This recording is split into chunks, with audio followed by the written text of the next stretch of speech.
So I wanted to do this quick video because I want to talk about, is it really worth getting an electric lawnmower? As someone who does the lawn cutting and for my household, I used to have to use a gas one, and it was really hard for me to always get it started. I'm not the strongest person and I'm petite, so it really became an issue. And so we started looking many years ago, about 4 or 5 years, probably 5 or 6 years ago, for an electric lawnmower. Now this one is a Craftsman, and I don't even know if they sell it anymore.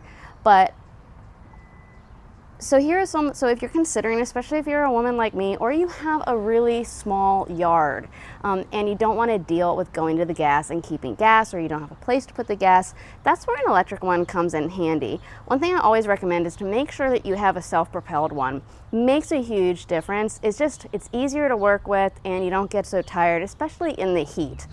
You have to keep the battery charged, but it does my whole yard. I can probably do it about twice. It is really strong and it works really, really well.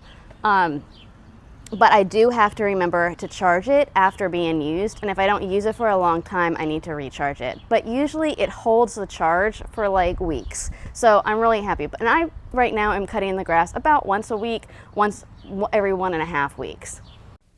In terms of charging, very easy. Mine just comes like this, and then this is the actual charger here.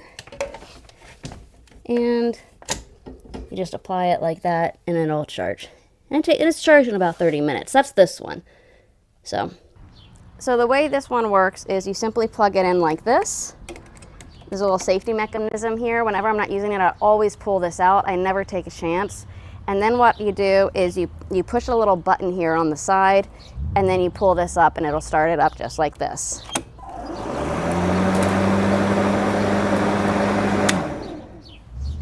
It's not as loud as a regular lawnmower. Like I said, super easy. I can start it up. I never have to rely on my husband or anybody else to yank and start it for me. This is the self-propelled, so just to give an idea, you don't even have to have it running in order for it to work. So, and you can adjust the speed right here. And it's got a really good pull, so it does a good job. I really, really recommend it. It really helps, especially if you're on a slope a little bit like we are. The pros that I would say is, again, having a self-propelled makes it a lot easier. It's so easy to start. It's not and it makes it so much easier and faster to cut the grass.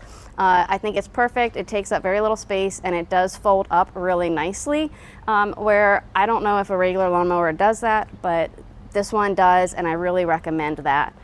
So again, always unplug this, and it just comes out by opening this and pulling this battery out. These come out, you can adjust the height, and then, which I do recommend, and then also you can just loosen this, and it folds right up, and you can store it right in the garage. It's a winner for me. The only downside really would be if I had a huge yard, then this probably wouldn't be the best, but it really works well. And if you're thinking of getting an electric one and you've been debating, I would definitely recommend looking at some models, and I'll put some links down below so you can check out some of the ones that are very similar to this, and I'll see if they even sell this one anymore. So I hope that you found this video helpful.